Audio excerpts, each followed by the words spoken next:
जय हिंद साथियों, मैं अमित शर्मा आज आपके बीच बना हुआ हूं और आपसे कुछ वार्तालाप करना चाहता हूं कि जिस प्रकार कोरोना महामारी हमारे देश में फैली हुई है, कहीं ना कहीं डर अंदर बैठ चुका है और ये डर ऐसा डर है जो स्वाभाविक है। इससे कोई बात ही नहीं है कि डर ना लगे, क्योंकि आपने देखा होगा कि विदेशों में जो हालात हुए, उसके बाद फिर हमारे देश में जो हालात हुए, बड़े ही भयंकर रूप से देखने को मिले, जिसमें डर इंसान के अंदर बैठ गया। और डर बैठने के कारण क्या हुआ, हम मानसिक रूप से कमज़ोर हो गए। बीच में हालात ऐसे बिगड़ गए थे, ऑक्सीजन की कमी हो गई थी, बेड की कमी हो गई थी, मेडिसिन मिल नहीं पा रही थी, सब तरफ त्राही त्राही मची हुई थी, लोग परेशान हो रहे थे, भाग रहे थे। उस हालात को देखते हुए बात की जाए तो समय सही नहीं था, लेकिन स्थितियां सुधरेंगी, समय लगेगा, बहुत जल्दी सुधरेंगी। अब मैं बात करता हूं, पहले बात चल रही थी कि पहला म्यूटेंट आएगा, जो आया सभी ने देखा। सेकेंड म्यूटेंट की बात हुई, अब ये बात आ रही है कि थर्ड म्यूटेंट भी आने वाला है। और ये थर्ड म्यूटेंट क्या है कि वो बच्चों को अटैक कर रहा है, जैसा कि संज्ञान में आ रहा है कि बच्चों के लिए हानिकारक सिद्ध करेगा।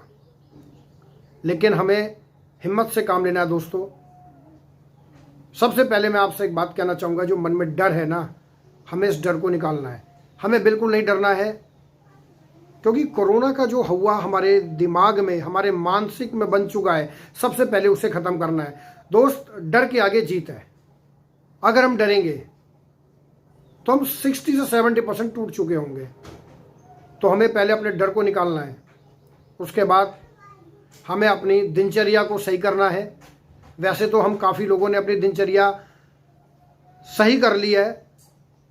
अब हम योग की तरफ आकर्षित हुए हैं, अपने खान पान की तरफ आकर्षित हुए हैं।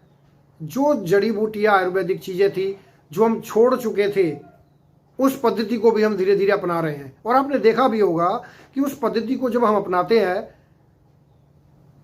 हमारे अंदर एक एनर्जी रहती है और हमारी शक्ति जो है उन बीमारियों से लड़ने के लिए अग्रेसिव हो जाती है। क्योंकि जो वायरस है वो हमारे शरीर पर अटैक करता है। इम्यूनिटी हमारी अगर स्ट्रांग होगी तो वायरस कुछ नहीं कर पाएगा। तो इसलिए हमें अपने खान पान की दिनचर्या पर ध्यान देना होगा, हमें दैनिक दिनचर्या पर ध्यान देना होगा, योग को अपनाना पड़ेगा, ब्रीथिंग प्रोसेस को अपनाना पड़ेगा।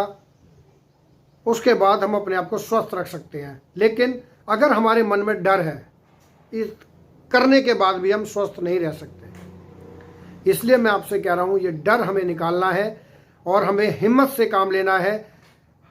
हमने जब इतनी फाइट करने के बाद जीत हासिल कर ली, तो आगे भी हम निश्चित ही जीतेंगे।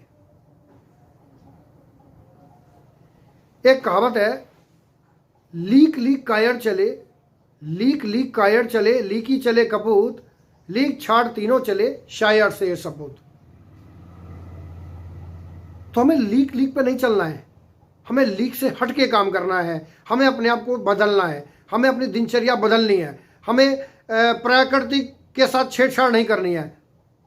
अगर हम इन चीज़ों को छेड़छाड़ करेंगे प्राकृतिक संसाधनों के साथ, तो निश्चित ही हम पतन की ओर चले जाएंगे। कहते हैं कि ये कोरोना एक महामारी है, कुछ कहते हैं कि प्रलय है। वो क्यों कहते हैं? क्योंकि हमने प्रकृति के साथ इतनी छेड़छाड़ कर दी है, जिसका भुगतान हमें अब करना पड़ रहा है। अगर हम सही होते, प्रकृति के साथ छेड़छाड़ नहीं करते, तो आज हमें ये दिन देखना नहीं पड़ता। और जो देश एक दूसरे के प्रति ऐसी भावना देश की रख रहे हैं, द्वेष उनके अंदर भरा हुआ है, जिसके कारण वो परमाणु बना रहे हैं और उस परमाणु को अटैक कर रहे हैं, तो ये भी बहुत गलत है। तो साथियों, मन में विचार ऐसा रखना चाहिए कि हम किसी के साथ द्वेष ना रखें, चाहे वो हमारा देश हो चाहे दूसरा देश हो, हमें सबके साथ मिलके चलना चाहिए। अच्छे विचार, अच्छा मन हमारे शरीर में होना चाहिए। एक कहावत है, स्वस्थ शरीर में, स्वस्थ मन में अच्छे विचार आते हैं। अगर हमारा स्वस्थ शरीर नहीं है, मन में विचार अच्छे नहीं है, तो वो विचार ही नहीं आएंगे। सबसे पहले आप एक काम करिएगा, अपने आप को स्वस्थ रखने का मैं आपको एक उपाय बताता हूँ। हमें जो गुरुओं ने दे दिया, हमारे बाबाओं ने दे दिया, उनको हमें अपने जीवन में उतारना है। सबसे पहले हम अगर अष्टांग योग को अपने जीवन में उतारते हैं। अष्टांग योग क्या है जी? यम, नियम, आसन, प्राणायाम, प्रत्याहार, धारणा, ध्यान, समाधि, ये इसके 8 चरण हैं। जिस दिन ये हमने अपने जीवन में उतार लिए, तो आप महसूस करेंगे कि हमारा मन, हमारा तन बिल्कुल चेंज हो जाएगा और हम दीर्घायु जिएंगे। तो दोस्तों, पहली बाकी चर्चा में जो आपसे कह रहा था, सबसे पहले मन को हटाना है, अपनी दिनचर्या सही रखनी है। अगर हम ये सब चीज़ें करेंगे तो हम स्वस्थ रहेंगे। जैसा कि आपने देखा, पहले कोरोना वायरस आया, फिर ब्लैक फंगस आया, फिर वाइट फंगस आया, अब येलो फंगस आ गया। ना जाने कौन कौन से फंगस हमारे जीवन में अटैक कर रहे हैं, लेकिन हमें उनसे लड़ना है, हमें हिम्मत से काम लेना है। अगर हम हिम्मत से काम लेंगे तो आप विश्वास करिए, कोई भी वायरस हमारे शरीर को नहीं छुएगा। ये मैं आपको निश्चित कह रहा हूं। आपसे एक बात कहना चाहता हूं, आप अपने आप को स्ट्रांग करिए। एक मन में विचार करिए, बांधाएं कब बांध सकी हैं, बांधाएं कब बांध सकी हैं आगे बढ़ने वालों को, विपदाएं कब रोक सकी है मरकर जीने वालों को। तो दोस्तों, ऐसा मन में विचार रखना है, आपका जीवन स्वस्थ होगा, मंगल होगा। और ईश्वर से कामना करता हूं कि आप अपने अच्छे विचार, अच्छे मन, विचारों पर शुद्धिकरण करेंगे तो जीवन में आप तरक्की करेंगे। आपसे अंत में सिर्फ एक ही बात कहना चाहूँगा कि मेरी इन बातों पर विचार कीजिएगा कि हमें अपने मन को और अपनी दिनचर्या को कैसे चेंज करना है। जिस दिन आप ये अपने मन में निश्चय कर लेंगे, आपका जीवन बदल जाएगा, स्वर्ग हो जाएगा। अंत में मैं अपनी वाणी को विराम देता हूँ। नमस्कार, धन्यवाद।